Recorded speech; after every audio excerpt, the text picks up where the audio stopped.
What did you tell Jalen Daniels about having him sit in the second half, and how did he handle that? We really went with a one drive scenario just to see how Miles Kendrick looked. And obviously he drove the football and made plays. And so that jolt was enjoyed. And so we kept him there. Did Kendrick do enough to get further consideration as the starter, or were those turnovers too costly that he had in the second half? I think this week will be a week of practice that we'll enjoy the competition between those two guys. So it's I think it gives him a due consideration, a full amount. Uh, Rewatching the game, what was kind of your assessment of that new O line and how they played? Well, the considering that there were three walk-on freshmen right in the center of it, um, I think we're pretty good. Um, we cannot have negative plays, and certainly um, at center threw the ball over their head a couple times, and that just didn't sit well with anybody.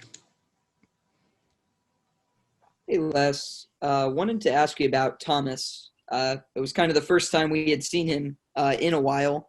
Is he safe to say he's 100%, and is the shoulder 100% as well? I think his shoulder's probably not 100%. He wanted to get a snap. We had High Song's opportunity to at a quarterback run, so we'd practiced it all week, and we wanted to give that opportunity to Thomas. Gotcha. And when you mentioned maybe not being there, is it more on the throwing side of things that would maybe be a little bit more difficult for him right now? The throwing side of things with his shoulder, I'm not certain. I've watched him practice. I think he's back pretty much. But I think there's probably still a catch in his shoulder mechanism. Hey, also wanted to ask you about your freshmen. I know we're going to get to talk to some of them today. Can you kind of recap the season that Karan Prunty has had and how much he's impressed you with what he's done at the cornerbacks? Yeah, 26 freshman players, and that's the largest number in our country right now in terms of who's playing freshman most often. Karan Prunty stepped onto the field unknown, did a great job just shutting down the guys that we put him on, and it continues to happen.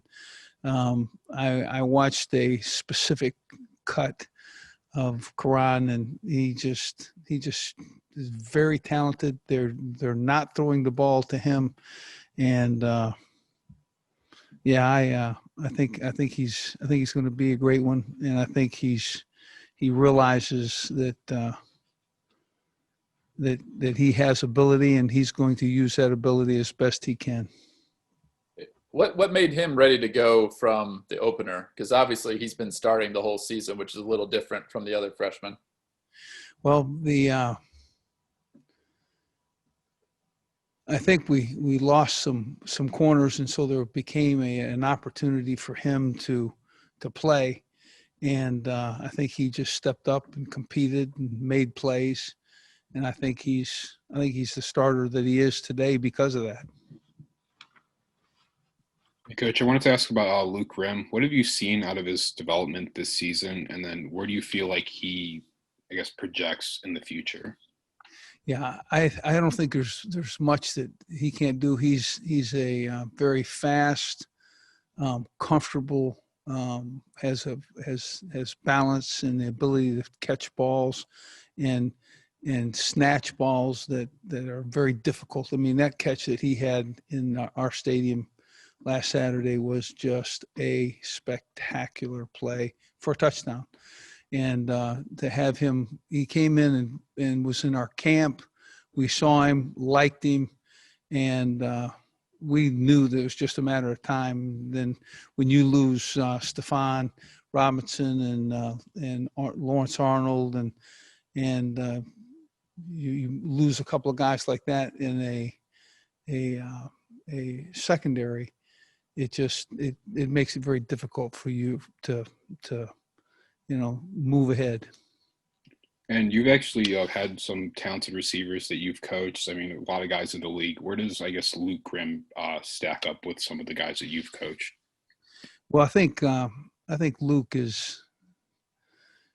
I think Luke is as talented as the guys that I would look to talk about most. I mean, some of those guys that the last place I coached were very talented. I think Luke Grimm has similar attributes, speed, ball skills, and very capable. He also is a guy that is going to play the game. In other words, he's going to enjoy competition. He's going to enjoy the opportunities that he's given, and I think he can be given more and more. Hey, on that note of Luke, does he fall into the category maybe of a guy that when the games are going on and the lights are on, that he's going to elevate his play maybe than from what he's been shown behind the scenes? Yeah, as a coach, you like to say that there is no such thing as a gamer. You better go to a practice. You better make sure you know the game plan, et cetera, et cetera. I think that's true. I think that's what makes Luke Grimm a tremendous player, because he takes those tidbits that he gets from his coach, and he walks onto the field and he uses them, and it makes it look natural. But the reality of it is he takes every ability that he can gather to be a very competitive player come Saturdays. You guys are obviously investing a lot in this freshman class, playing so many of them. What's kind of the goal or the hope for how this will pay off down the line in a year or two? Well, we came in and there was not a lot of personnel, period, and then the opportunity for us to recruit to a specific need, and to have guys, freshmen on our campus now, and who were seniors coming out of high school, just fixed and felt like that need was going to be addressed, and addressed as fast as we could. We want to be able to recruit really quality players, and we're doing that. And then now, to make sure that they would have the opportunity to be on our campus for 4 years, that's the strength of this maneuver, if you will. I like the idea that a freshman will come and develop and be a very good player in his second year, and then have the potential to be a great player in his third and fourth year. Hey, Les, out of all the running backs you've played this year, the first running back to reach 100 yards was Amari Pesek-Hickson. Prior to the season, did you see that type of performance coming from him this season? Well, we run drills, and you can see guys, who enjoy a comfortable, competitive relationship with contact, and Amari Pesek has that. And Amari's going to be a talented guy. He just needs to mature a little bit, and when he does, he'll be something very special. And I think Puka was the first that got 100 yards.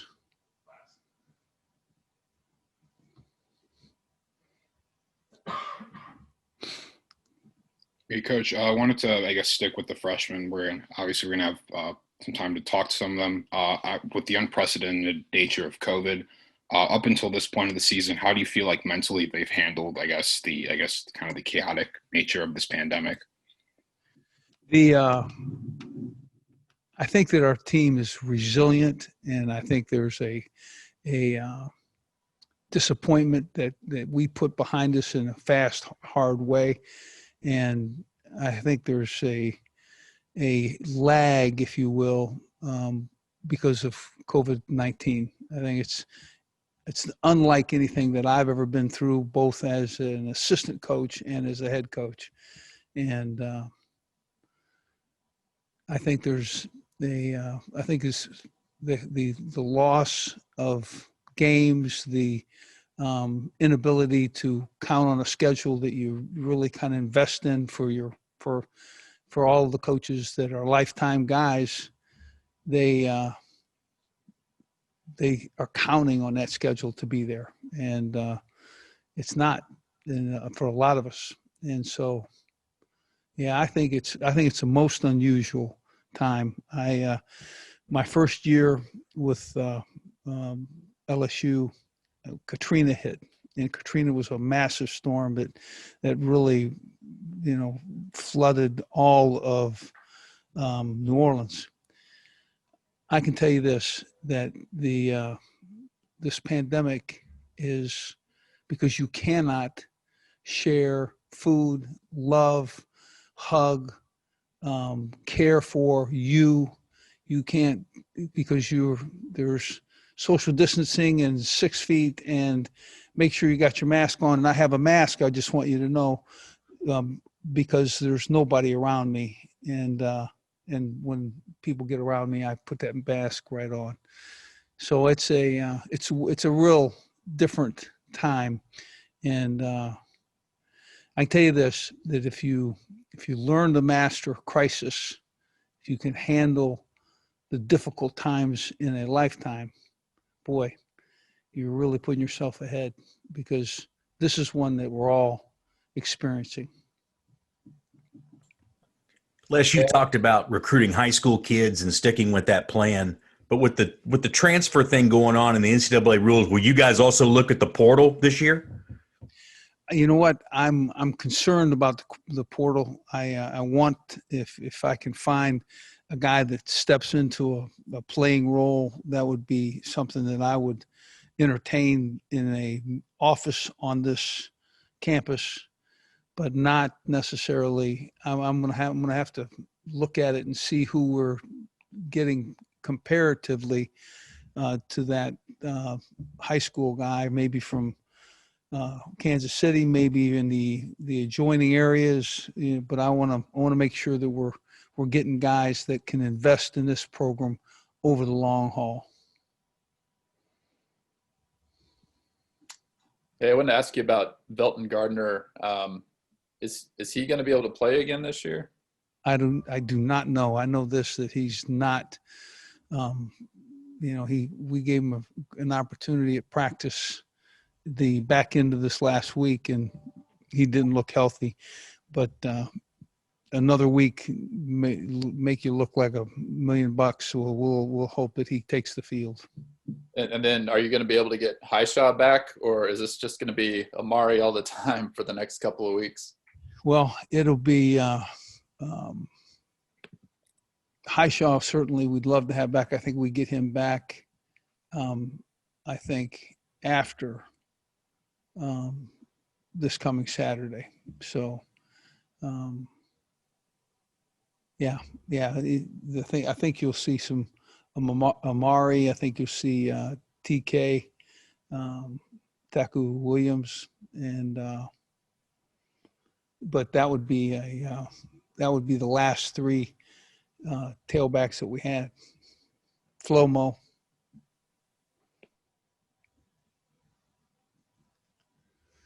Anything else for Coach?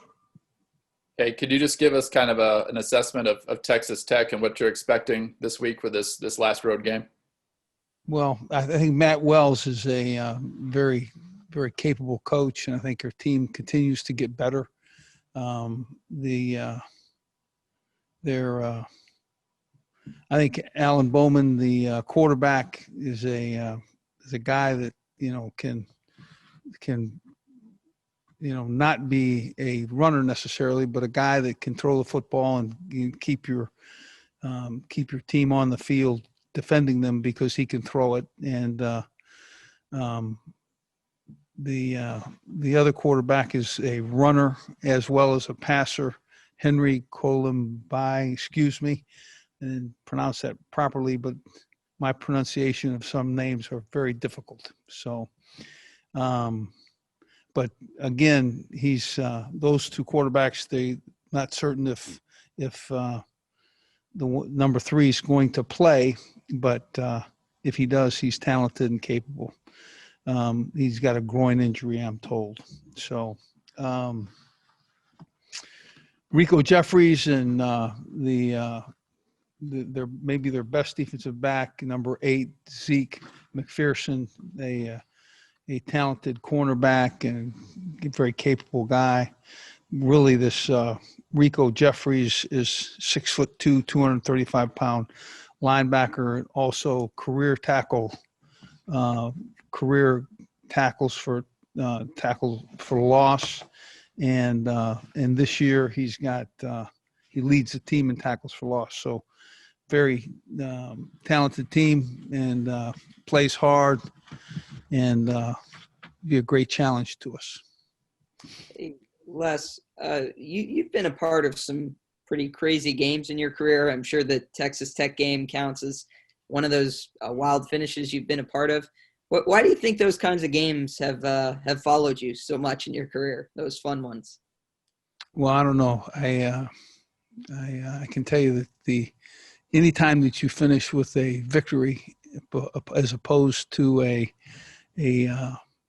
something else, I think the enjoyment is there, and I think that I enjoy my team. I enjoy the guys that worked hard to prepare to play, and